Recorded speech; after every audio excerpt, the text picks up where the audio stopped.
Good evening, friends. Welcome to PMIPCC PMO International Day Celebration event. Share my screen.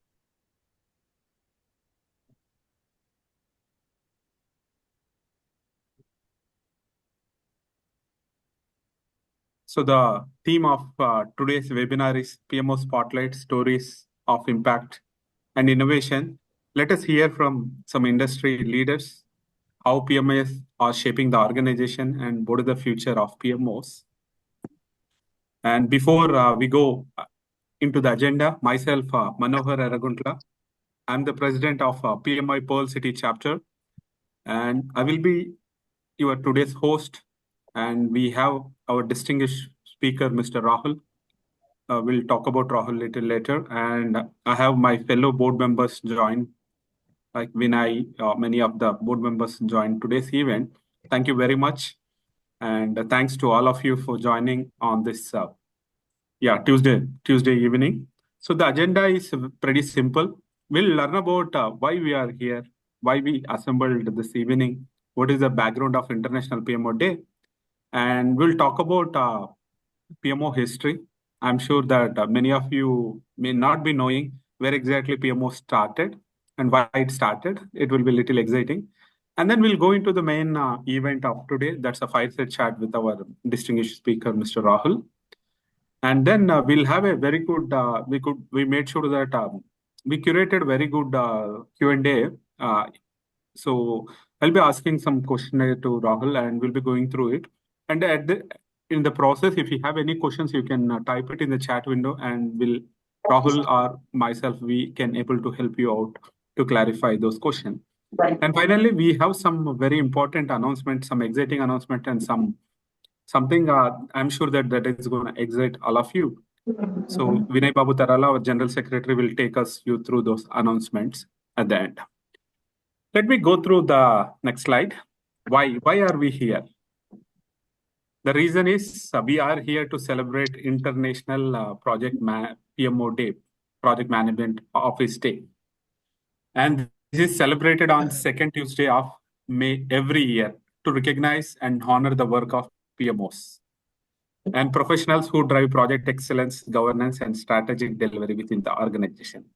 And I am very proud to say I lead a PMO function in my organization, and I am a PMO lead over these years and have the experience of setting up project management offices from last 1.5 decade. And why do we want to celebrate? Because whatever we do right, we want to inform to the world that what exactly we do. That is why like Mother's Day, like Children's Day, we have different days. So we thought, I think as some of the PMO minds, they thought that they need to have a day that is where they chosen that second Tuesday of May every year. What we do is, if you see, I think if you are following PMOGA or PMI or PMIPCC, we've been celebrating the success stories and some live case studies of PMOs across the world. And recognition of PMO strategy, how it is adding value, and appreciation of PMO professionals.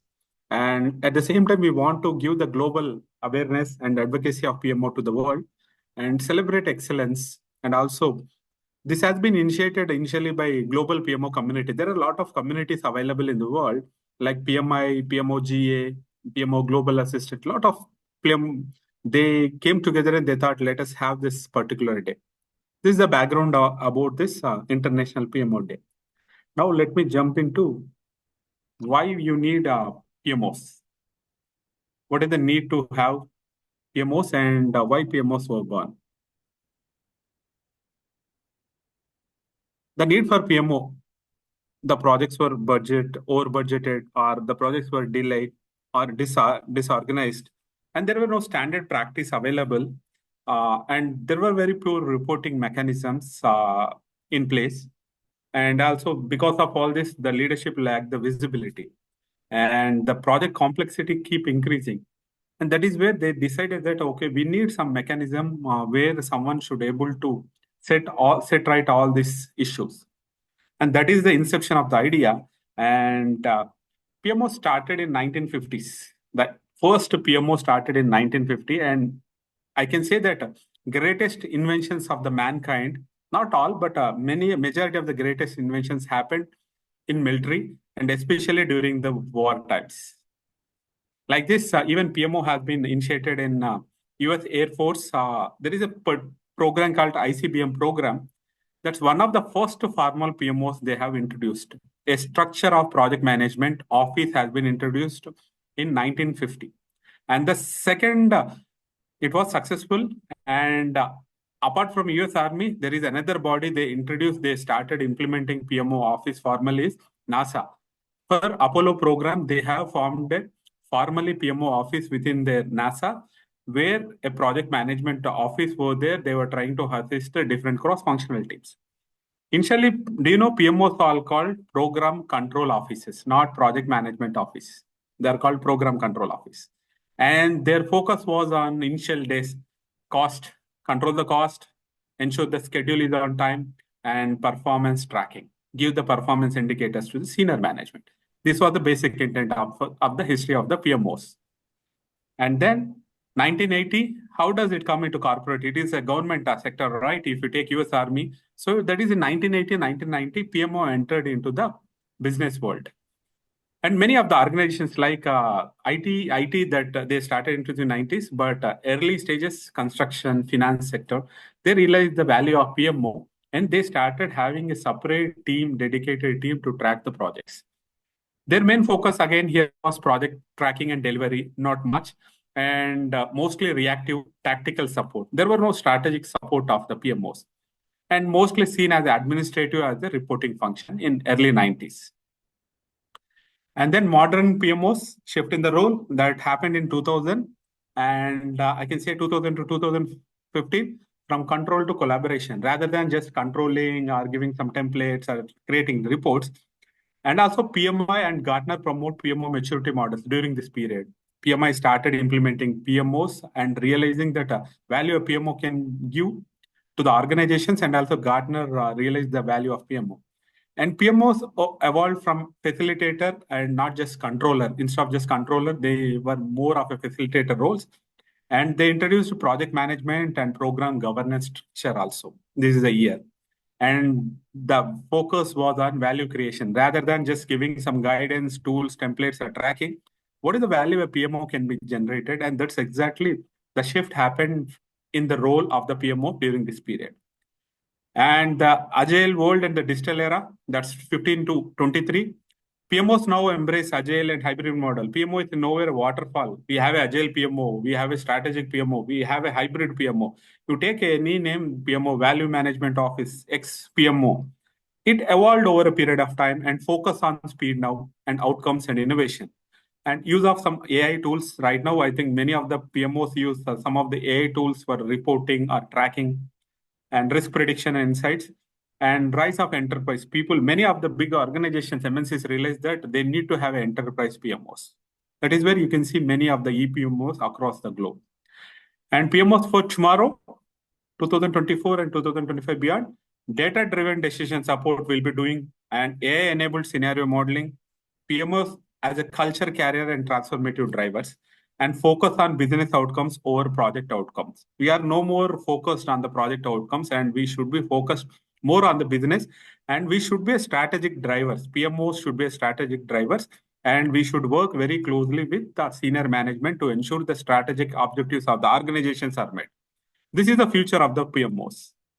I hope that this helped you to understand what is PMO and where we are. And PMOs over a period, right, we have moved from project reporting center to value creating engines, powering the business strategy. Thanks, Steve. With this, let me go into the five-side chat. That PMO spotlight, we will hear some real-time stories and impact and innovation. And to help us to understand, we have our distinguished speaker for today. Our speaker for today is Mr. Rahul Mendkar. He is the current engineering director PMO at Metronics. And Rahul is a seasoned professional with over 2 decades of experience in PMO leadership. And currently as a director of PMO, he leads strategic project execution and governance bridging executive leadership and project teams to drive results through best practices and performance metrics.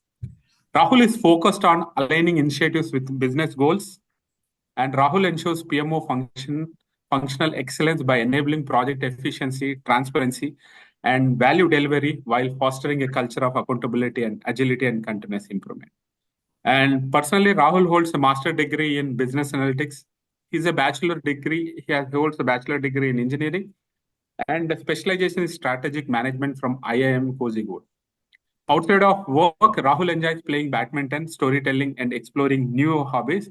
And personally, I know Rahul very well over the years, and he's a book of knowledge. You name anything, not just PMO, and he has a wealth of knowledge. Once you get interact with him, you will know the depth of knowledge that Rahul has. And we are very happy to have Rahul today to on the International PMO Day. And thank you very much, Rahul. Despite of your busy schedule, you accepted our invite and joined this event. Thank you very much, Rahul. Manor, thank you so much for that wonderful kickoff and kind introduction. I'm humbled and honored to be part of this session. I would like to firstly wish everyone happy International Project Management Day. And you really made it really international because I see on the chat that there are people joining across Asia and the world. So it's really great, and I'm looking forward for the conversation. And also, I want to thank Pearl City chapter specifically and the board members for making this community very vibrant. I think I have seen very few, and but this is I think this is the best I know and I'm associated with. So congratulations to all of you. Thank you very much, Rahul. So without taking further time, okay, let me stop sharing. Okay, Rahul, let me start with one basic question to you. What inspired to choose the PMO path for you? Very interesting question, Greg. I think see when I think probably initially I started in my career in sales. I was able to deliver the cash flow, but that was not really satisfying. And then that's where I saw this opportunity into the project management, which is kind of a mini company with there are stakeholders, there are business outcomes to be delivered, and then I think influencing without authority is what really inspired me. Like I think now I'm trying to put this in a probably more polished word, but that point of time there was an urge to do more, solve something for the company, take some projects where we can really make an impact, and that's where probably I think really motivated me. I started as a initially into the small project and then gone into project to programmers to portfolio and all that.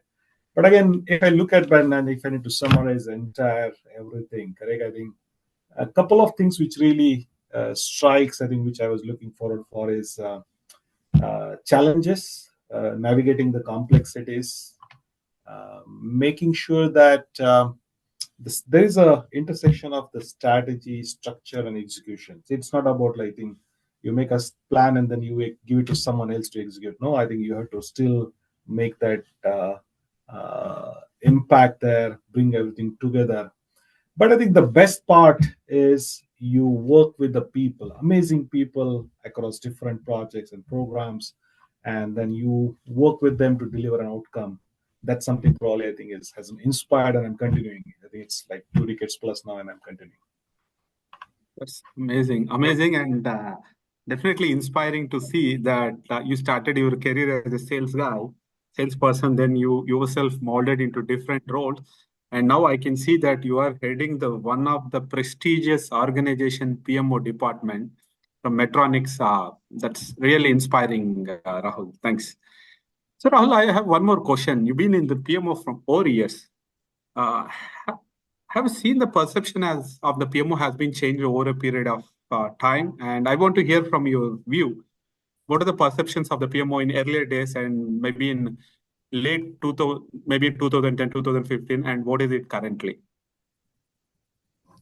Again, one more very, very insightful question. And it's when I started, it was probably More it was towards the governance part of it, and that's what probably you talked at initial in terms of when you talked about the PMO as a history. I think governance too. Now we are really looking at outcome-driven leadership. Correct. That's something is very important. Initial days, if I recall, I think it was more process focus. Correct. I think okay, should do this, should this in this sequence, not do this.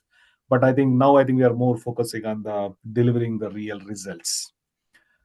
Initially, the PMOs, or I think maybe PMs, were looked at more like gatekeepers to ensuring that those toll gate exist, process compliance are taken care. But now the PMOs are strategic partners embedded into decision making.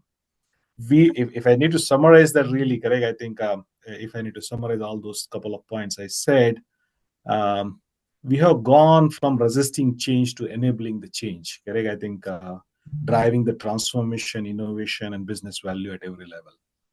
That's a tremendous change I myself have experienced, and I think we could adopt that, and we have been adopting. That's something that's really amazing. Great, great, Rahul. Yeah, just to add you, even been into project management over 2 decades. When I started my career, and early, maybe mid of 2005, something 2007. So PMO function was more of a data reporting. I make a chart. If anything on red, let's report it to team. From there, I'm in a position. I'm very happy to say that right now my PMO, which I'm heading in Amar Raja, is a strategic PMO, and we take care of the strategic objectives of the organization, and we are the catalyst across this cross-functional team, and we ensure that we meet the objectives of the organization through the PMO. That's I can see that there's a very big maturity, and PMO has evolved on a very long way. That's good to know. And just can you share a PMO project that created a measurable impact in your career, or any of the organization, in the current organization, or maybe an earlier organization, any project that created that impact, one PMO project? Sure. I think I see very wide audience here, and I just don't want to talk about either Medtronic or healthcare, and I want to bring in some of the examples from the other industries or the colleagues whom I have talked to, making sure that everyone benefits from it. One of the best impact, correct, I think what I have seen is how the PMO brings the strategic value. Correct? And then I think I want to take a real-time example.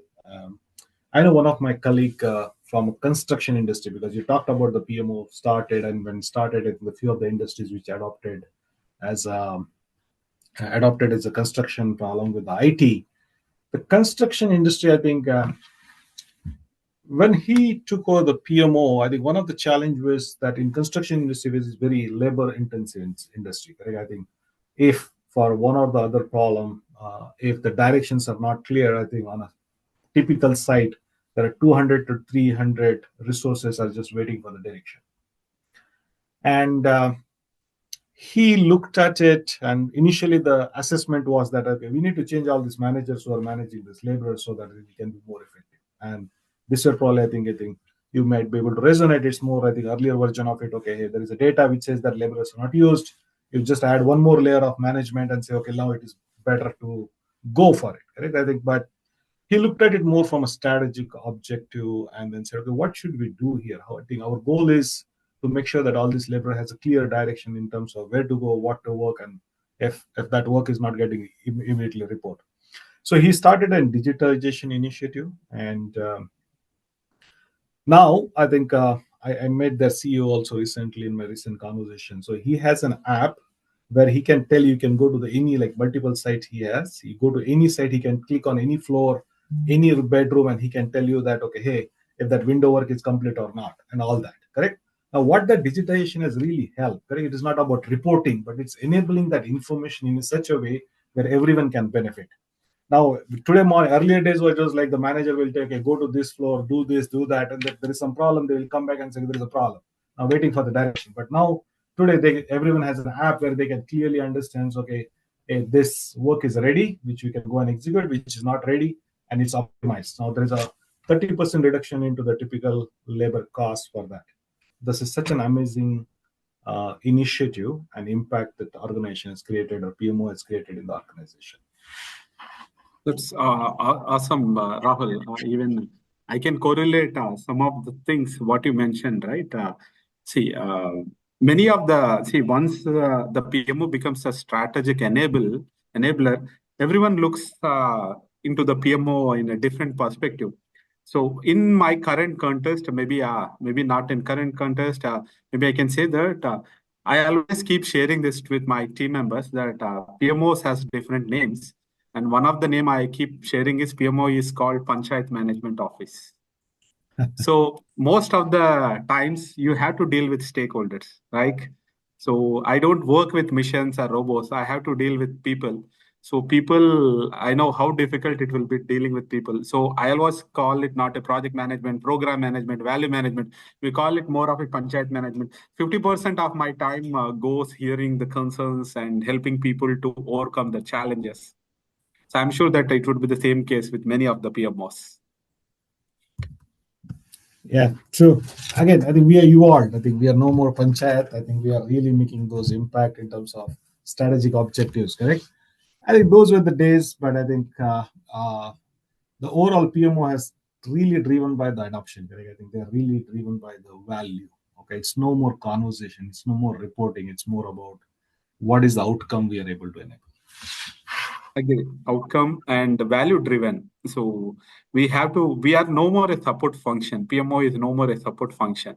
It is a value generated function. And on the same context, Rahul, I just want to, you mentioned a very good example, just on a continuation of the same example. How did the PMO influence a major transformation or a decision making shift in one of the project? Any example you want to quote? Um, Sure. I think, see, we are in tech industry, I think, and then if you really see from a tech perspective, tech is evolving every day. Correct? There is some other change, and now how do we the organization keep pace with these changes? We cannot keep changing our environments, your softwares every day. How does, and that's where I think the PMO played one of the key role. Cloud was big, correct? But when cloud started, there was also a hype, correct? And then every technology which comes in, there is a cycle which goes through the initial impact, the hype cycle, and then it matures to the S curve. Probably, if you look at it more from it stabilizes, correct? Right. One of the software platform which we had, we intended to move that to the cloud, correct? But knowing that organization itself was new, and then overall the tech was new, how do you enable that transformation? Now, there are definitely certain number of risks associated with it. There are certain unknowns, and there is also a cost to it, correct? I think it is not just that, and there is also, I think, projected value. But how do you ensure that all the projected value is delivered for the organization? That's something is critical. So one of the PMO team who was responsible to manage that transformation, they did the calculated risk assessment with respect to what can be done in what priority, what phased out manner, and they laid down a roadmap. How do you do, along with the checkpoints that okay, hey, is it meeting our criteria? Is it meeting our cost threshold? And are we ready for the next transition? Now, I think I know that I think when the organization was saying that okay, move everything at one go, but that team was very not in favor of that decision. They said no, we are a little bit risk adverse. I think we are going to go in phase manner. These are the three key program. I think we are going to move to cloud first because that's where the maximum value we can drive out of it. And also at the same time, I cannot impact my business if something goes wrong. Right? That's like probably typical project management, do the risk assessment, making the mitigation plans and all. They laid out then the 3-year strategy to move every part of the business. I think from a native to cloud, and they really enabled that value. Okay, if we would have moved that everything at one go, and with the second approach, I think we saved almost like 35% of the cost. And that's the value that. And then I think the business impact was minimal. There were some interruptions, but there were minimal business impact. Had it been, I think we were looking, if you look at it back, all the events happened that over a period of time, if we would have made a decision to move at one go, it would have definitely resulted in some of the business downtime and associated costs. But making that, enabling the strategic move, making the assessing those risks, making those plans and options, that's something really helped us. Great. Great example, Rahul. I think I can see that when you are making that particular decision, I can see that the involvement, people see that PMO office and project management as a separate drivers. So PMO office will use the project management tools, techniques, or knowledge to ensure the project to get the better outcomes of the project. And your example rightly mentioned about how you used the project management tools to ensure the project success. So you are mentioned in your conversation about your team. I just have something on a team. How do you foster a culture of this continuous improvement and also experimentation in your team? Because the reason is if you are used to do something, then we feel like, okay, I have to do this over a period. But we need that innovative mindset and culture of continuous. How do you ensure that you get that into your teams? See, change is difficult, but we are the change enablers. Correct? That's how probably I see it. My mantra or my message to my all team members is simple. On a, if not is possible for every day basis, if every week basis, change something for yourself, which is like your role, what you're trying to do. Correct? If you're doing in probably if you're doing something, try to do if you can do faster. If you are able to do faster, if you can do efficient, those are like something to do for yourself. Then I think you look at it more from your business or portfolio perspective, correct? And the third is from the organization perspective. I think that's how you increase the level of change. Now in this process, what happens is that uh, the conversation centers around, okay, what someone else is bringing, that change, what change is bringing, and that becomes then cascading effect or resonance effect. I think what gets built up. And probably there are days where not everyone is bringing the change, but there are few change, and when they say impact of the change, that motivates other set of domino effect, that okay, oh, let me also try it out. And also I think we have to sometimes enable this safety net. If in that change process some things doesn't go well, I think you have to make sure that provide that safety or that new guidance that they succeed. Right? That's how I think probably is one way to do it. But it's more, I think I'll say, is that it's a personal attribute, also individuals what they bring in. But then if you are able to create the domino effect, correct, one after another, it sustains for long term. And then always there are also trigger points where you say that okay, hey, let's look at all the and then like if you look at it, I think we have this business goals which are yearly and other things. We also looked at reflect on okay, hey, what did we do in this year, what changes we are really driven, what changes we initiated, and what went well, what did not went well. So it's a combination of all three. What probably first, I think I have to also, as a leader, I think I need to do some changes. Right? I cannot just preach and talk about it, but then don't do myself and expect others to do it. And that's how I think if I can bring a kind of version of it, it's like don't expect, have an alignment. Okay, hey, as a team, we are going to bring the change. Have that alignment where everyone aligns that okay, hey, I'm not. It's not expectation; it's alignment that we are going to bring in change for at your role level, your portfolio, your organization level, and that becomes a domino effect. Very good. I can see that the hardest thing to change is people mindset because that's a difficult. If it is a software update, you can just buy it or develop it and just push it. But same thing, if you want to do a small change in mindset of a people, it takes a lot of courage, lot of efforts to get that shift. Thank you. Thanks for sharing. So we're Yeah, talking all about. Sorry, if go we ahead. talk about the software update, now I think the hardware gives you the prompt. Do you want to update the software or not? Correct. So user is still in control, and then he also has the option to downgrade. Okay, this new one is I don't like. Let me go back. Correct. I think Microsoft started doing that. You see that, correct? And the Teams and all, or even Google Gmail, they say you we are launching new update, but if you want to go back to earlier version for being more comfortable, go here. That's also there. So, but then yeah, again. Uh, that's on a little lighter note, but that's what is happening. Yeah, yeah. User is in charge. User is in charge. Agree. And we are talking about a lot of this success stories, but I feel like rather than a success, a failure teaches much bigger lessons to us. I hope that everyone agrees it. I just want to hear one success, maybe one lessons learned you learned from a very tough project, or might be a failure project from your PMO journey. Sure, I can talk about it. I can give the contextual examples. Um, See, I think we all say that, okay, here, this company Meta become like this, Zomato become like this. And we expect that whenever we are trying to do from there and then try to apply to our business, it may or may not work because the environment is totally different. And project is similar, correct? Which is unique in nature. And then when we do, it's very different. One of the hardest lesson, and which I hear more frequently, is that your stakeholders are very different for every nature of the program project portfolio you're doing. Okay. And one lesson which I'll never forget is uh, there is no price of over communication, but there is a lot of cost for under communication. Okay. Now I can give you a number of examples here, but then again, that's something it's fundamental is like communication is key. And in project management, if you use these words like project, program, portfolio, risks, schedule, plan, that means you are in project management. You are doing project management contribution in one or the other ways. And if you are in this, you have to pay attention to your communication. You have to pay attention to your stakeholder.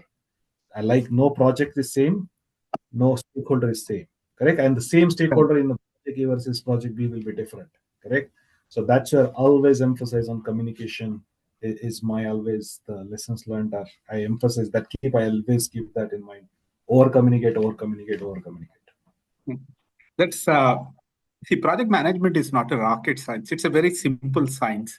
Communication, we've been right the moment we were born, we started a communication with the world, with the objects around us.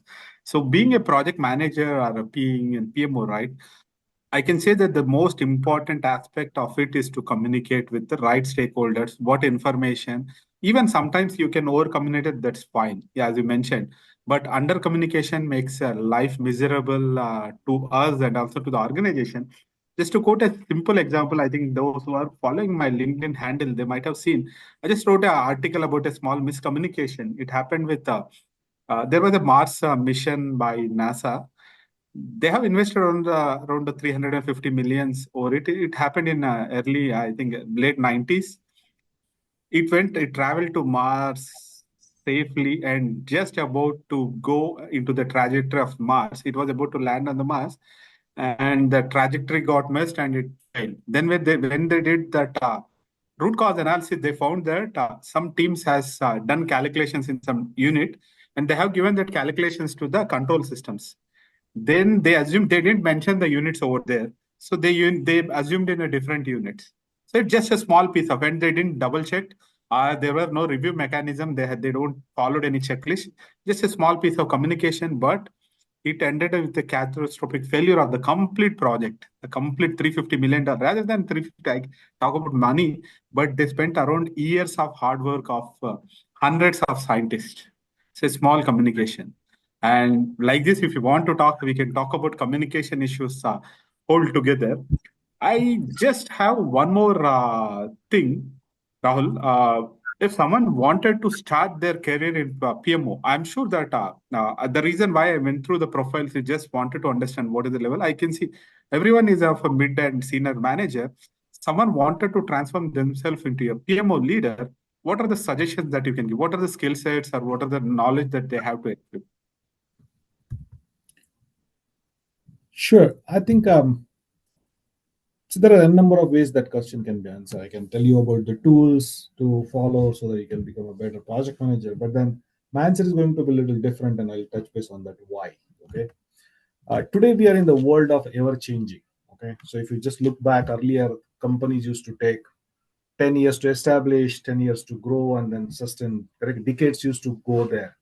Today the world is changing rapidly. Correct. And then the world is not going. The tools are not going to remain same in other things. If you are really, I think, at the beginning of your career and or maybe early stages of project management career, I'll say, okay, three things which you can follow is the curiosity, communication, and decisive actions. These three things will help you. I'll just elaborate on that. Just be curious about it, anything and everything you hear about with respect to the project, organization, just a little bit more curious about it, correct? How communi- how what you learned is communicate with others. They will either agree with you and disagree with you. In the event they disagree with you, you learn the better aspect of it, correct? And then make a decisive action. It's not the world where you just can have an heard information and go and talk somewhere. You have to apply that information what you have learned as a decisive action. Let's take an example. If you learned about something in a risk management, or you in this you are giving your one valuable 1 hour today, correct? But if you learn something new in terms of risk, or maybe I talked about communication as a key, make a decisive action that, okay, I'm going to be more deliberate in communication. If you're able to bring that one thing, I think I'm sure that your future will be bright. And if you're able to do that one thing in a week, I think you will be 52 times better by end of the year, correct? That's as simple as that. And the other things, yeah, there is a AI, there is a the world is changing and everything will happen. But if you're able to curious, I think it doesn't matter whether it is AI or something else, you'll be get curious about it, you will talk about it, you will learn more about it, and if the decisive action you take, I think there will be no, I'm sure you will be, if you're not the best in the world, but you'll be the best in your organization, your team, your group, wherever you are. Awesome, Rahul. I really like the word curious. See, that's children. If you take children, they are curious. That's the reason they could able to learn very quickly and I think you can see that children, they learn very quickly than adults. The reason is they are curious. They're open to learn. They are ready to take feedback. I think as a leader, if you want to evolve, that's one of the very important skill that we need to develop, that curiosity. And thank you very much. One more follow-up question on this. Rahul, I know you are a successful PMO leader, and I can see, I don't need to mention about that. I just want to hear your personal mindset change. What do you think that what made you a successful PMO leader? What you did? Maybe a tip, a personal tip to what you did so that we can follow you. Um, it's a very difficult question because to summarize, but see, it's about the mindset, okay, and then probably I summarized in previous one, being curiosity and about it. Um, you need to have this mindset of acting boldly, correct? When the see, it's like when we are in early stages of career, there is a lot of fear, correct? I think there is a fear of our colleagues being judging us, uh, not being bold, correct? You can think about great ideas, but we are not bold enough to put that on the table. We always criticize or self-judge too much, saying that, okay, maybe my idea is not the best idea, correct? Now that's why I think I say, okay, it's a little bit of slight mindset change. Slight, Please change up 21. Curious minds. Rahul, you are on mute. I think, yeah, sorry. sorry. So slight mindset change. Okay, act boldly. Correct. If you start thinking boldly, act boldly. If you think something, say it loud. Okay, you should not be thinking about it. Move with the speed. I think that something is always there, and don't be in the trap of the being judged by someone else by, or don't be too critical about yourself. Just be a little bit free. Enjoy. If it works out, it's well and good. If it doesn't work, you learn a lesson, correct? So that mindset change has to come in a little bit more, and is what I'll say. Not that everything I think I learned knowing this is what is going to happen. It's easy for me to say now with that 2 decades being passed, but then yeah, mindset make a lot of difference, correct? And I'll tell you, if I have a minute, I can tell you one story. Okay. Please. uh, I have two daughters, 12 years and 5 years. My elder one, I think I was teaching her the bicycle. She was riding the bicycle. She knows how to ride the bicycle. But we went to an hilly area and there was a, little bit of slope. And then she was really afraid of going it.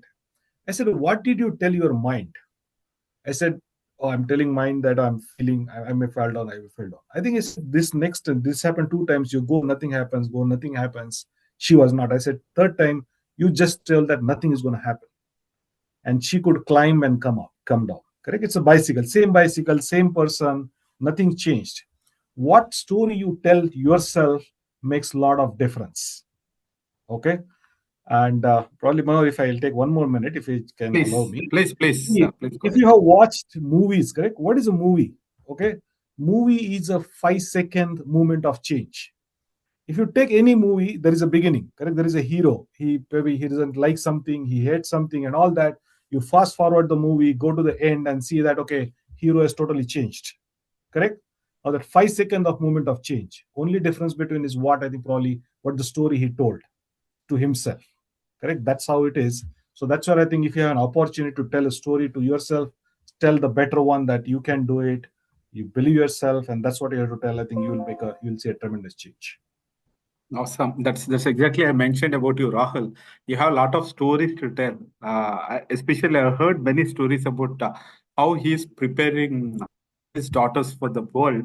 The way how he's not giving them a solution. He's always throwing a problem and making sure that they solve it. Not he's not helping them, but he's showing the direction, what direction that they can go. That's awesome, Rahul. Yeah, so all your personal things. So definitely, so the mindset change plays a very important role, and you believe that you can do. Just maybe I think I will add one more example to it. I'm from a non-IT background guy. I worked in science. I'm a mechanical engineer. I started my career as a design engineer. From there, I moved into project management. So everyone told that project management is not a right career for you. Then I took the challenge and came into project management, and I excelled there. I went to UK. I could able to perform very well. I got very good promotions, hikes, everything. Then I want to change myself into IT. I have seen enough of non-IT world. I wanted to move. Then everyone said, "You are very good. You are a PMO leader, PMO lead, working for Belcan. Why do you want?" Everyone resisted. Then I said, "Let me challenge myself." Everyone say you cannot survive in IT. I said I can go. Let me try. Even if I fail, nothing, because I am going incremental way. I'm not incremental. Even I fall, I know where I can come down. So that is where I took the challenge and I moved myself into IT from a non-IT, and I could able to see that I excelled there. I got a promotion within 18 months, and H1B has been done, everything. Then after that, somehow I wanted to move in a product management organization again.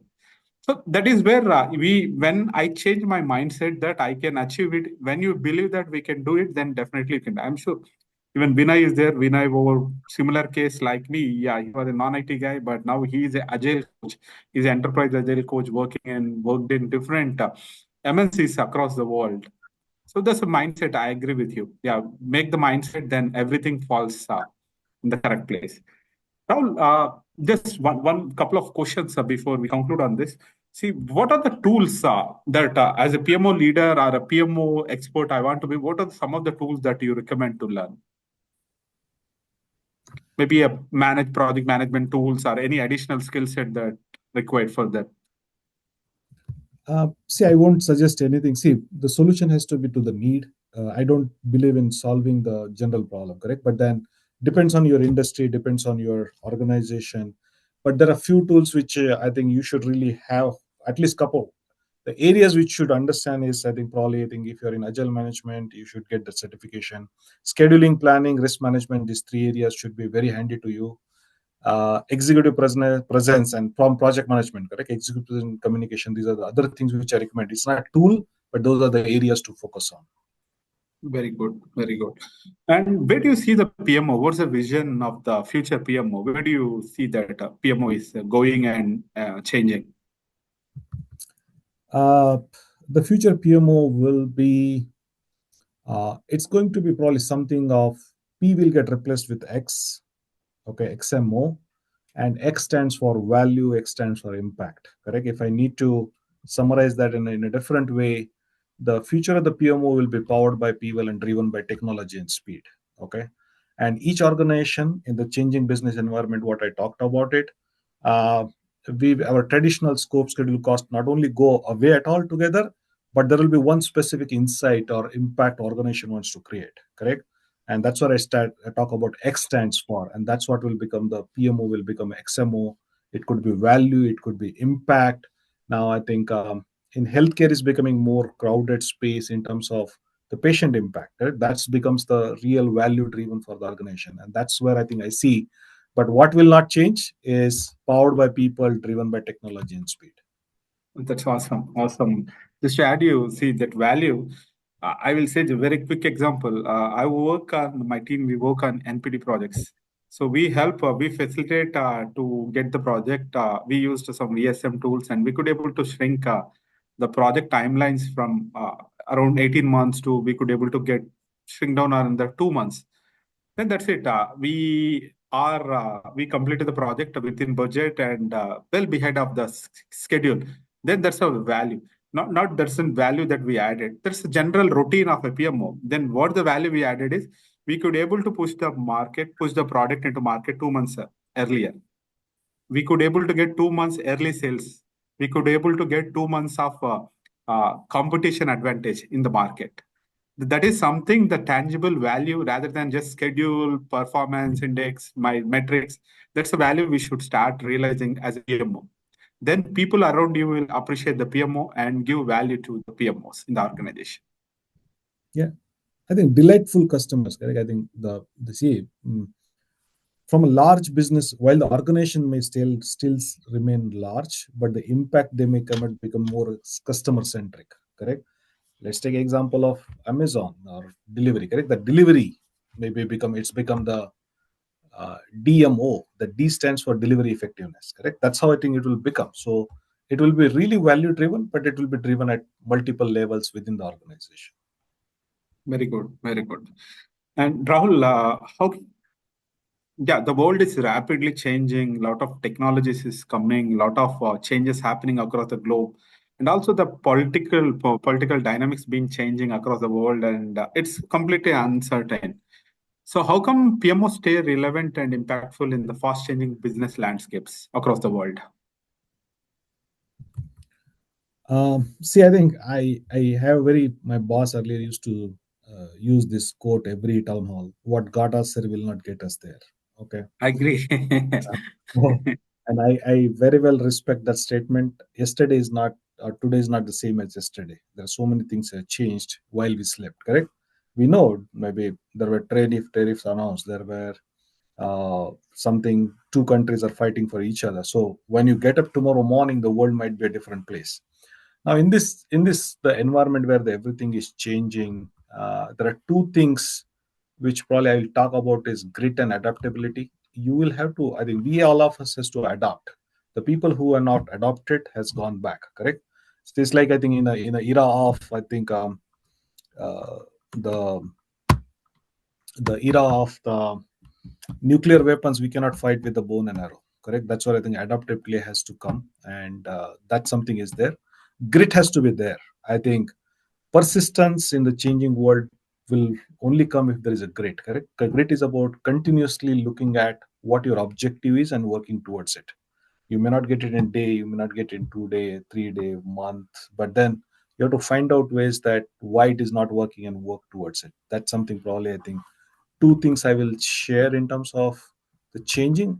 Other things I think I think Google can also tell you the answers, that go to the AI, learn Python coding and all. But then that Python, today's Python, maybe tomorrow it will become something else. But then if you have this personal attributes from a PMO or the individual perspective, grit and adaptability, I think nothing can stop you. Awesome, Rahul. I think that's a very great insights that you have shared. I think I have many more questions, but in the interest of time, I would like to ask audience in case if you have any questions, you can unmute yourself, or maybe you can type in the chat window so that we can ask you on behalf of you.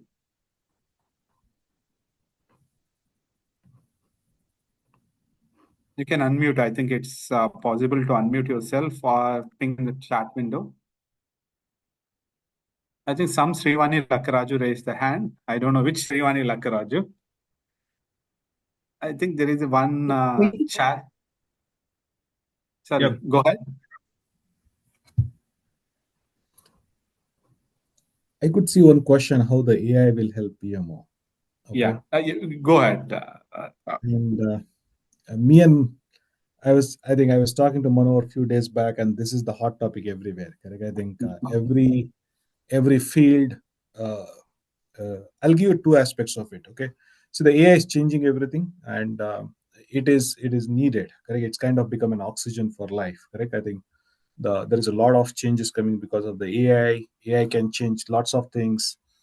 It can help you in scheduling. It can help you in planning. It can help you to automate redundant tasks. It can scheduling, and then probably I think we have to. But C is also one other extreme is that it can also help you in terms of if you're able to train your data on the historical project, it can also tell you that success rate of that project, potential risk, and other things. But at the same time, I also want to caution you. See, PMO is about strategic leadership, and everywhere AI is not a solution. So wherever you see a problem, first identify is if the AI is a solution. What is the problem you're trying to solve, and then look at it AI as a solution for there. If I can quote one example, I think see one of the country which uh, produces 80% of the textile, their efficiency gone down to 50% in 3 year period. Now there was an easy way to say that okay, hey, oh, AI is a solution. They should use AI for designing, AI for printing, and everything, but that didn't. The root cause of that was identified as that because these people were working on the stitching and all that thing, eyesight went bad. So what they needed was glasses. That was not an AI solution. Okay. So that means AI is a solution, but not everywhere. Use your strategic thinking hat to see what problem I am solving, and if the AI can be solution. If the answer is yes, please go ahead and apply. Awesome. See, there are few more questions, Rahul. How a bad PMO impact the businesses? See, someone raise the hand if you want, because I know that you sounds like Shrivani by name. So if you have question, you can ask, or you can lower the hand, or else I can go with the chat questions.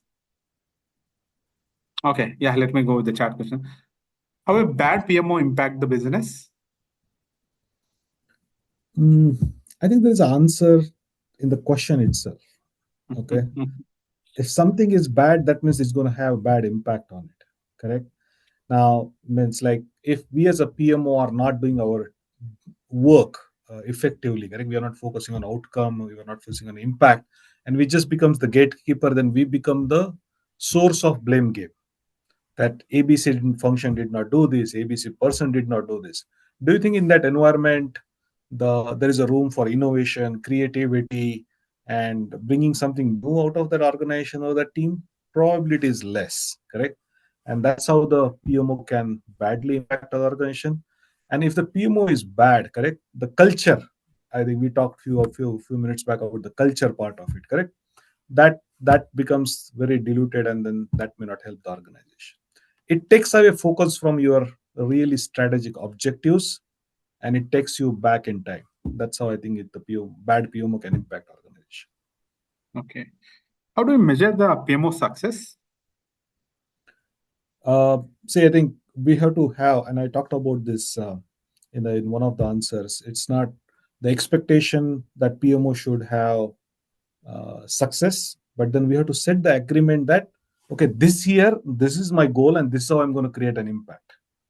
And then you translate that into the measures, and then say, okay, this is what we are going to do. Now, think about a couple of things. If you can do a continuous improvement that will lead in terms of saving in terms of dollars or time, that could be measured, correct? The second one is process simplification. Maybe today's process needs then probably 50 hops, but I think throughout the process simplification, if you can bring that 50 hops to 10, that's a saving, correct? Third aspect of it is also is from a perspective of what is that you're delivering to end customer. Okay, I can do agile, I can do waterfall, I can do maybe some other thing, but if my customer still finds the bug in the software, that's not helpful. Okay, so that's why I think you need to find out, okay, what is that I'm delivering to our customer, and is that making sense to him? Is that customer excited to receive, correct, it into product, software, anything? That's how I think you have to see an impact. That's just to add you on that one, Rahul. See, value is not same for every customer. Okay. So as a PMO, right, you have to understand what does a value mean in terms of your customer need. Like I have a pill, I have a stomach ache. I have a pill like I use a stomach ache pill. If I have a headache, can I use the same pill? You cannot. There, the solution, the problem is different. So every customer, like there might be a service team. Their problem is different. If it is a sales team where you have to work, if you try to implement the same solution what you are doing to service, it doesn't work for sales. Again, you have to custom it. You have to understand the pain points, the problem. Then you have to design your PMO value such a way that that will have enhance the outcome of the particular. So I can say that the just to add on Rahul, that I think the value you can create, but it is again different for each of the user. Yeah. Define what are you solving for. Second is have agreement that this is the right measure for the organization, and then you measure it. One Okay. question I'll ask here, because a lot of Please. questions are in the chat, but I wanted to put it on record. So, Rahul, it was great discussion. One question based on my experience, and I would like to know from you. See, in the product-based organizations, a lot of times we see that I'm actively contributing to the product. Okay, we are generating income, we're generating business, we're generating money. And in this cultural, differences scenario, as a PMO, we are, not direct contributor, but we are the indirect contributors. We enable them to, deliver value successfully. So in that kind of scenario, have you encountered this kind of scenario, and how best we can, not defend, but make them to understand the value what we are providing? Hope my question is clear. Yeah. So basically, if everything is working fine, no one cares. Right. But the minute everything stops working, and and then probably I think if correct me, Manohar, I think I read it yesterday or today somewhere on your LinkedIn post. I think you talked about Wi-Fi, correct? If it is there working fine, no one will bother about it. We are the Wi-Fi. Okay, we are the connectors. We are the collaborators, correct? I think we enable that across the organization. See, I think project is not about two people, correct? It's about we leading that multiple cross-functional team: finance, HR, IT, customer, sales, marketing, operations, so many things. Now see the number of communication paths it can have. See, one of the thing probably I think we could do is we are doing good in PMO is that bringing all these people together to the common goal and channelizing their energy towards it. Correct? That's the one thing we are doing right. That's what we are doing. But the minute we stop doing that, I think people understand there is a chaos. Correct? And then I think just imagine if this Wi-Fi stops working for another 2-3 minutes, there will be so much chaos everywhere. And that Wi-Fi is PMO. Okay. So it's okay. Sometimes you don't have to be in spotlight, but at the same time, when you, I think this was the probably think I'm Manor, I'm quoting from our conversation. Please, please. When do you know you arrived? Correct. When the organization face the problem, instead of they coming and telling you that do this now, to what can we do, you have arrived. PMO has arrived. An organization looks at you to give us the solutions, options, and look at you to solve the problem, then you are arrived. But if you are just, they told you, okay, hey, we analyze the problem and do this, then probably I think, yeah, there is some room to improve in terms of reputation, in terms of contribution impact. I hope I answered your question, Vinay. Yes, absolutely. I like that Wi-Fi. Even I read it, but to the best of the participant interest, I asked it. Good No, answer. many of the times it happens, Vinay, until I know. there you don't realize the value. I know. But that could we don't need PMO don't need the publicity silently. I think we can do the give the value add to the organization. That's good enough. There are a lot of questions. If you guys are okay, we can extend the discussion further. I know that we blocked it only for 1 hour, but I can see a good number of questions. Rahul, even I want to check your time. If you are okay, maybe another 5-10 minutes we would like to extend. Sure, Manoj. I think this is an amazing group, and I want to ensure that I think we address as much as question, because it's about them, correct? What they want to know. It's not about I think only what we want to tell, correct? So I would like to answer a few of them at least. Okay. Where to start? I think I lost with the questions. Okay. This AI one, right? based, Yes. sorry, Yeah, go ahead. That's the question. Yes. that's a question, right? Okay. Yeah. AI based, AI is based on historical data. So do you really think it will be able to solve new problems arised which never happened, especially for PMO and business growth? As very excellent question. Yeah. So see, I think fundamentally we need to look at it as a AI as a tool. Okay, AI is not a magic or genie that okay, he's going to know everything in the world of the universe. Correct. What AI will ensure, if you're able to implement, if you're able to feed the historical data, and uh, you're able to leverage AI to predict your risks and give the lessons learned and all that. See, the organization going through the change. What happens is the probably you're running a probably project to do ABC, and there was a program released. The next project, you're not going to do the same project again, correct? Where you have all this information. There is going to be some other project manager or PMO member who is going to lead. Now, here is the room to avoid, to reduce. One is probably reduce the learning curve, and second is duplicating the mistake. That's where the AI will come. So I think if you're able to tell AI that, okay, historically we did this project, what were the potential risks? Now I think he's up to speed on the 5 minutes rather than he going through the cycle again. So now that's the point. I think there will be human always in the loop.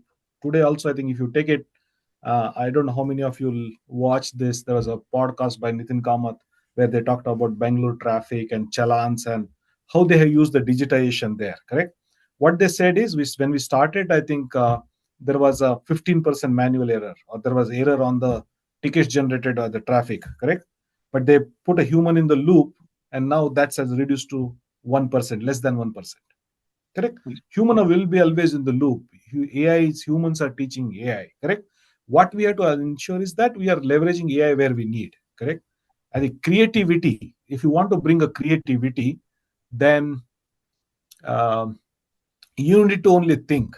Correct. Because see, it's like a process. If you want a different output, you have to give different input also. You cannot give the same inputs and expect different output. That's how it is. Correct. So to answer or summarize your question, yes, likelihood of AI will red flag. Correct. It's like that. Have you seen that mm, when you change the password? I think, see, this is all software. This is all we have told. Correct. Now, if you say software really solve all the problems? That's the question. If I take it correct, when you change the password, it asks you to type the password 2 times. Why? Correct. It confirms that at first place you entered the password, second place you're entering the same password. Correct. And that's how it makes sure that your password is same. Otherwise, if I only ask you to enter one time, likelihood of you making an error and blaming software is very high. But they implemented a check. They added one more saying that, and first time when you type, it comes as a star star star where you're not able to see. Second time when you enter, it gives you the actual value there. Correct. That's how it's a making full proof. Correct. That's how it is, and that's where probably my point is that yes, AI can help you, but you have to have human in the loop. It cannot predict everything, but it can give you the indication. It's your brain is a. I can say that the brain is a host AI that is available with us. So before taking a decision, right? We think about historical things, right? Uh, like I want to go somewhere. Maybe I have not gone there, but you have gone to similar places. Then the situation may not be the same in this two scenarios, but still you have some historical data that is because of that you will get some triggers. Then it is up to you whether to use it or doesn't use it. It will just give you the trigger. Similarly, AI also based on the historical data that will shows you some insights and triggers, and that is up to us how we can use it.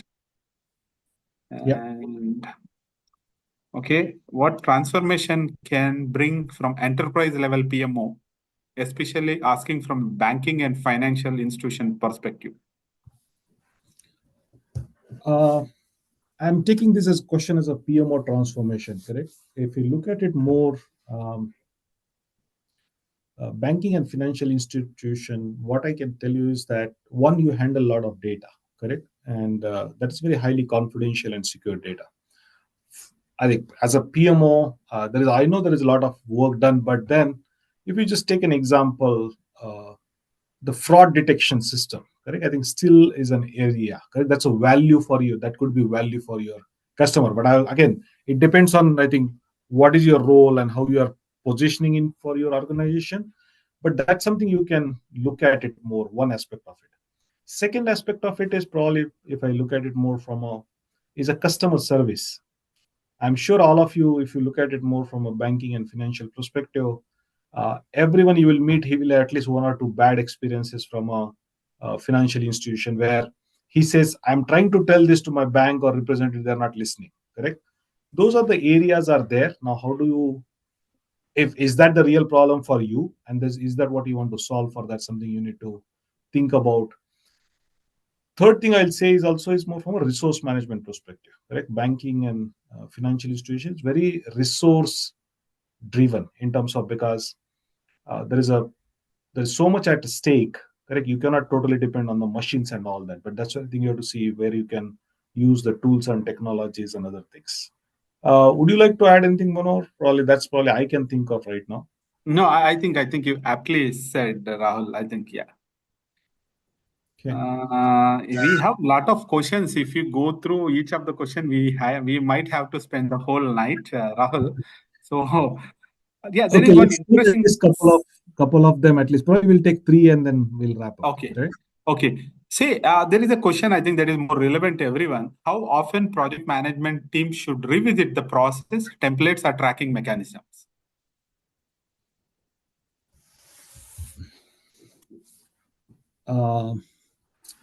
One size doesn't fit all. That's my answer. There cannot be every time that that if I tell you 3 months, 6 months, 9 months, it will not work. But every time you're trying to use the template, you have to ask this question: do I need to even use it? Okay. I worked for one of the startup, and I established in startup, and then we said that what rules and processes we should have for our customer support team. And the question we asked is like, okay, hey, what is the way we can get to the situation that we don't even need a customer support team? So eliminate that altogether. Correct. Now, there are some cases it will not happen, but some cases it will be needed. Correct. Now, your project charters, your communication plans, all that is needed. Correct. But there's some of the templates in terms of metric reporting and all that, you have to really see if those are needed. Correct. If I can just take an example, if your metric is not used to drive meaningful conversation, don't even track. If you don't have a stakeholder associated with the metric, if there is no one asking why are you publishing, it is burden for you to maintain the data or report. But then if that metric is not driving any meaningful conversation, please eliminate. True. Say, yeah, I think there is no one answer doesn't fit here. It's up to you how when you want to change it, or when every organization has some standard procedure. Sometimes, if your organization doesn't have a standard procedure, but to answer in a different way, definitely that's valid answer. Once a template or tool or something has been defined, it should not be stagnant. Always it should be dynamic, and that should be open for any changes. As and when we learn, right? See, like I want to go on a bike in 4 hours, some 400 kilometers. After an hour, 1 hour, I'm going at 80 kilometer speed. Then I have to accelerate more. I have to change my strategy. I have to take a different route so that I can reach. Similarly, if you want to achieve something using these tools, techniques, you have to recalibrate on a regular intervals. That regular intervals, as Rahul mentioned, it's up to you, up to the organization or up to the team. What are some proven techniques PMO can use to overcome resistance to governance or process changes? I think Rahul covered on this in your question, but yeah, you can elaborate. Short answer is, say, when you're trying to have governance, correct? I think you are doing it from one. Why are you doing the governance? Correct. One is to report out where you are, and then the required stakeholders. Correct. And then either asking for help or communicating that you need help. Does that make sense, Manu? Yep. Okay. Now, where is that question? Sorry. What was the question? Is there any proven techniques PMOs can use to overcome resistance? to governance changes or any process. If I have some process changes, obviously people object. How can PMOs overcome those resistance? Yeah. See, in this world is very divided. I'll give you a simple answer, a little bit philosophical. But there are people who are pro for that process, but at the same time, there are people who are against that process. When you want to change it, find those people who are against. They will support you to bring that change there.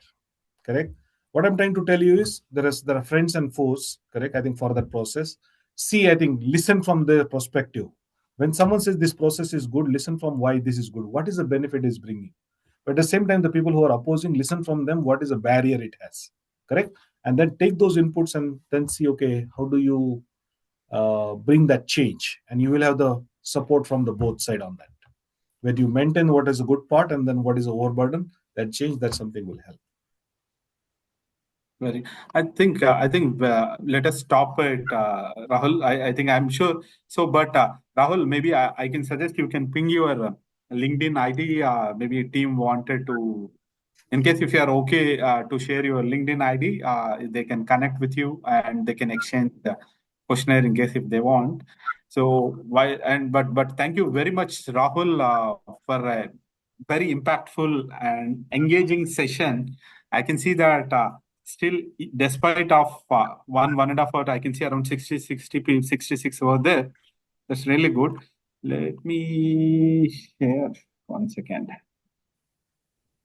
Oops. Probably just download those questions or save those questions. I We'll will see. do. Yeah. Maybe if I cannot answer that question as a question answer, but let's see if we can write an article through our chapter and then educate team members. Absolutely. We'll do that one. Yeah, we'll download. I think that's a good thought, Rahul. Yeah, thank you.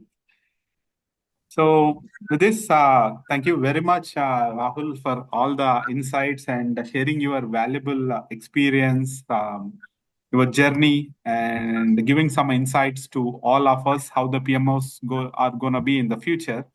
And myself being a PMO expert, PMO leader, I have gained a lot of insights from you through this discussion and also from the questions from the audience. And on behalf of the complete chapter of PMI Pearl City chapter from all the members and also from the board members, we have fellow board members already part of this discussion. On behalf of all of them, I thank you on behalf of them for your time and sharing your valuable insights. As a small token of appreciation, Rahul, yeah, it's just 5 trees has been planted on your name in Dagme National Park, Kashmir, and we'll be sharing this certificate with you. And it's a geotagged, and you can check the status of the trees. And it's a small gesture from our side for your time and insights. Thank you very much, Rahul. I'm so honored and thank you so much. This is the best ever gift I have received. So I'm really thankful to all the board members and Pearl City chapter for this opportunity to share the thoughts. And also, I think this trees probably. I think while I have planted few, but this is the something geotagged one first one. I'm so happy. Thank you. Thank you very much, Rahul. So with this, we'll move. There are few announcements where I think I request Vinay to take over on this next set of announcement. There are very big announcement on a national conference, that South Asia conference. Vinay, over to you. I can change slides on behalf of you. I think we are running short of time. Maybe we can go a little fast. Sure.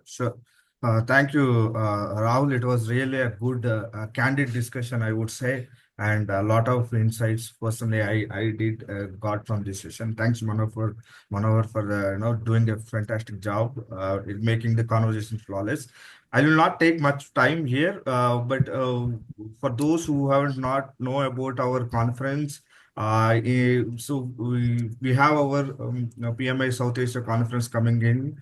And this year we are the host. And last time we hosted in the year 2019, where our ex-vice president is our guest there, chief guest there, Venkaiah Naidu. Next slide, Manohar. So this year again, after 2019, now we got opportunity to host the next edition of the PMI South Asia Conference 2025. This was the baton we received last year in the Delhi, where you can see Manohar and entire our board is there to take in that baton, and we are now the host for this year edition. Next slide, please, Manohar.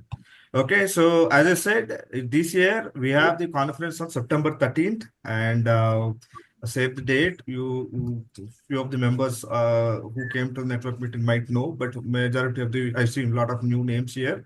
For those, please save this date. September 13th is the conference date, and venue is Ananya.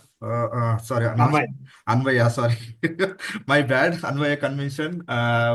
And you can see on the screen. And yeah, why you need to attend? I will not go very depth in this, but on a nutshell, right? A key networking event where you have in the region, not only from Hyderabad across the country, and also including our South Asia countries like Bangladesh and Sri Lanka. So we have two chapters, two countries representation coming here, and lot of networking. Like how we did this insightful discussion, we have a lot of panel discussions, much more workshops, and we have wide representation, close to 1,000 people. You will see, you can meet a lot of mentors, leaders, covering all the industries, not restricted to one industries like IT or aerospace. We have curated the agenda to serve the expectations of the different segments of the industries, right? And obviously stay updated with the what's going on in the market, right? Or networking, connection, and then you learn from others. You learn the things what's happening in terms of thought leadership, etc. And a lot of insightful keynote speeches. Next slide. And to name a few, still we are getting confirmations. We are working with them along with the PMI team, and the few of the notable speakers, Americo Pinto and Jonas Americo Pinto, who's our PMO Global Alliance Managing Director.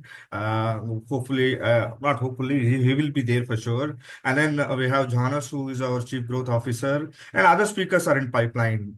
So these are the global leaders who will be coming to the Hyderabad on September 13th. And for the members, right? So for this group specifically, we have not yet opened our early bird pricing, which is on 5,999 if you see on the screen. And normal registration fees is 6,999, 6,000, more or less 7,000.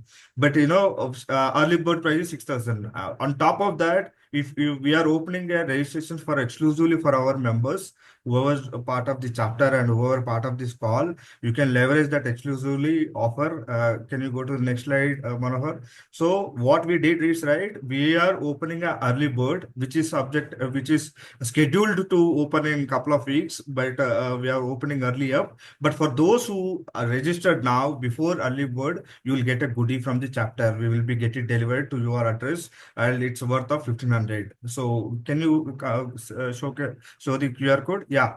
Please scan this QR code right now and do the registration. And I will give my number here, 9989348878. Send the screenshot of the registration to me, and I will get it done, that goodie delivered to your address. I'm telling you again, it is a worth of 1,500, and obviously it is branded with the PMI chapter logo and all. So utilize this offer, and obviously on early bird also we have very limited seats. It's not that something everybody will be on early bird. So we want our region members to utilize it. So that's the point here. Yeah. Mobile number again, please. Okay, I'll do that. Okay, sorry. I was sending to 1 hour. Sorry, 9989348878. Yeah, But that's maybe we can someone can take a snapshot and keep it in the chat also. Not sure. I don't think that chat. You can keep the snapshot of this. So, team, I've been there in 19 conference, and this is a day-long conference where you get a chance to meet with 1,000 plus project management professionals across the globe, not just in India. You have some foreign delegates, foreign speakers, and also from Bangladesh, and also from Sri Lanka and Europe. There are a lot of speaker connects, and you could able to establish a meaningful connects over there. I always say that your network is your net worth. So it is one opportunity for you to get in. And this time we made sure that generally the price for this will be around 12,000, 13,000 rupees.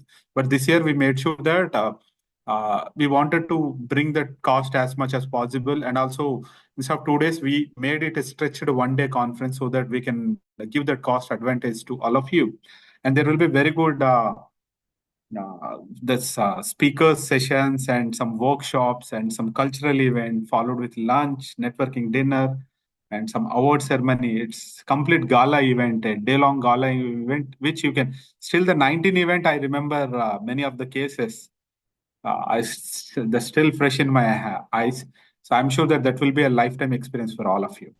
And just this is just for because we wanted to promote our region. That's the reason Vinay has mentioned that this is only exclusive for our region. Don't share this QR code, and it will work only for next few days. It won't work this QR code. Think that, and the early bird will start only in June, mid of June. Yeah. So with small twist, right? I see our Bangladesh folks are also there. Please feel free to go and register. It is open for you also for today. Bangladesh Yeah. friends, yes, Yeah. go ahead. I What see a are- couple of names. Yeah. Okay, that's fine. I think those who join this this event, right? This is absolutely your right to scan and get it registered in case if you want. You get a for Bangladesh, it might be difficult to ship To it, deliver. but we will Yeah. deliver in the net, in the event itself. Yes. Yeah. Okay, with this, I think we are good with the day. I'm moving out of this window. So anybody who registered, please get in touch with Vinay. He will ensure that the goodie is delivered to all of you. Or in case if you need the scan code, you can reach out to Vinay. Vinay can help you out. With this, that's the end of the today's session. And thank you very much again to all of you. In case if you can come on camera, just come on camera. We can take a nice picture with our guest Rahul and also with the complete team. So that would be a great opportunity for all of you if you can come over camera. Switch on your camera, those who are camera ready.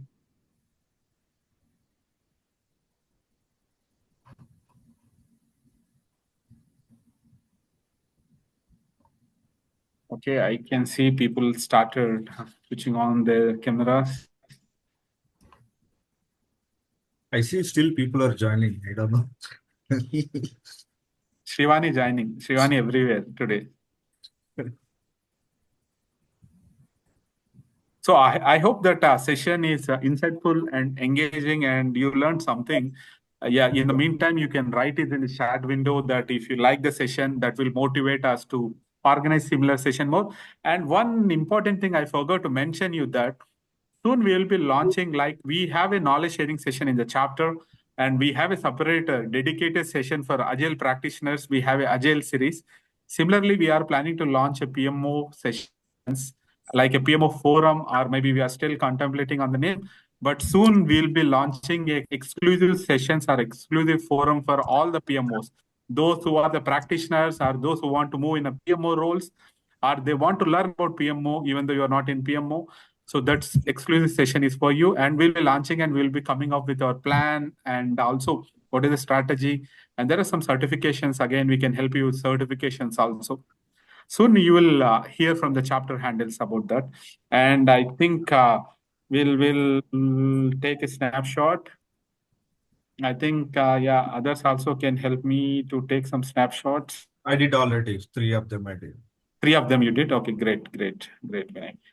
So with this, once again, happy International Project Management Office Day to all of the friends who joined. And once again, thank you very much, Rahul, for such an engaging discussion. And we'll see you, all of you, soon. Thank you very much. Thank Thanks, you all. Rahul. Have a great day. Bye-bye. Have a great day. Bye-bye. Thank you all. Thank you so much. Thank you all. Thank you. And we'll be Thank you, keeping this in the everybody. YouTube. Thank you. Yeah, Thank you YouTube. all. This recording will be kept in a YouTube. You can go back and check. Yes. Thank you all. Thanks, Manohar. Nice session. Thanks. Thank you. Thank you, everyone. Catch you in September. Thank you so much. Signing off Please. now. Have a good day. Bye-bye. Thank you very much, Lakshmi. Nice to see you. Thank you. Bye-bye. Thanks for the support. Anytime. Bye-bye. Bye. See, whoever gives, it's coming as Srivani. Feedback. Thanks. That's it. Yeah. Chanting of Srivani name today happened. Okay. Vinay, you can stop the recording. Yeah, I think, yeah.